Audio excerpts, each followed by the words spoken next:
Well, greetings from the editing team here at Christ Culture and Choral Productions. There have been multiple attempts to film this video, each one with their usual hiccups and interruptions.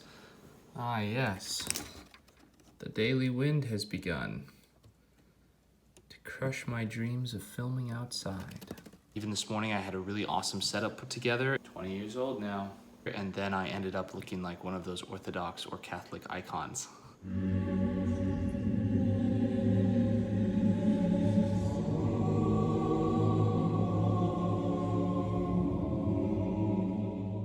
And so even though the dear cat interjected herself into this video as well, we're just gonna roll with it. Hope you guys enjoy. Welcome to the update, Christ, Culture, and Carl. Now, if it were 6 months ago, I'd be sending you my greetings from Kona, Hawaii, instead of just north of San Francisco, like I am now. Back those 6 months ago, I did a 3-month school of worship with YWAM Kona. The school was not spent sitting around in hammocks, writing songs and plucking a guitar. I mean, who would think that that would be how it would go? Instead, we had work duties, we had speakers, we had weekly songwriting or song presentation, we had worship leading on a weekly basis, and so many other things. It was an amazing school, and although I can't say the same yet, I have a lot of friends who are making and releasing music, even these last couple weeks. While on the island, I got really into spearfishing and lobster diving.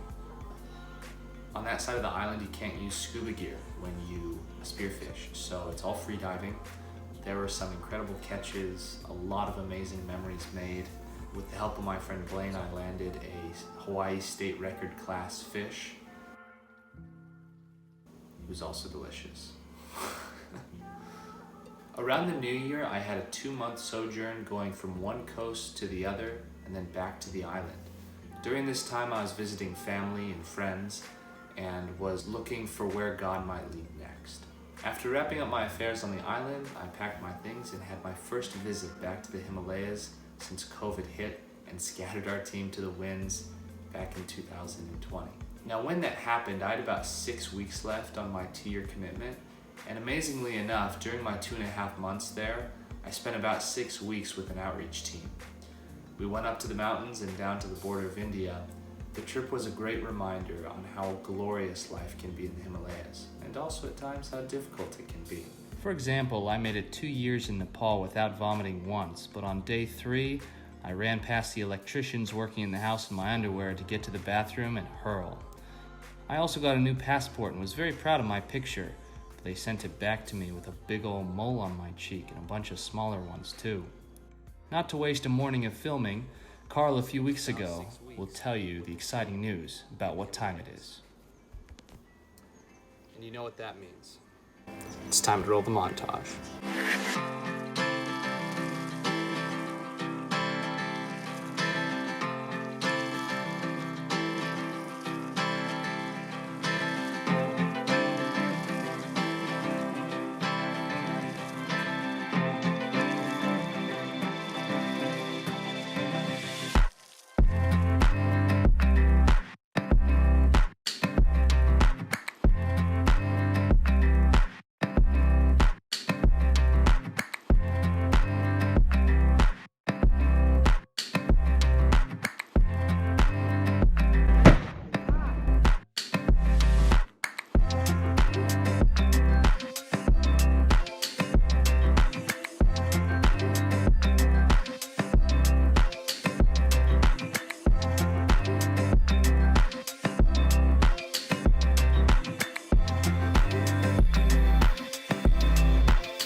The main thing I felt like the Lord was speaking to me during my time in the Himalayas was the importance of community. And that may very well be the community there in the Himalayas. Although I feel it important first to do two things that I have not done in a very long time. Be part of a local church and have a conventional job. Re-enter the workforce. I don't think I've actually had a pay stub for it's been at least 6 years. Actually, I did the math recently, and if you were to even them out, I averaged one flight every 3 weeks for the past 8 years.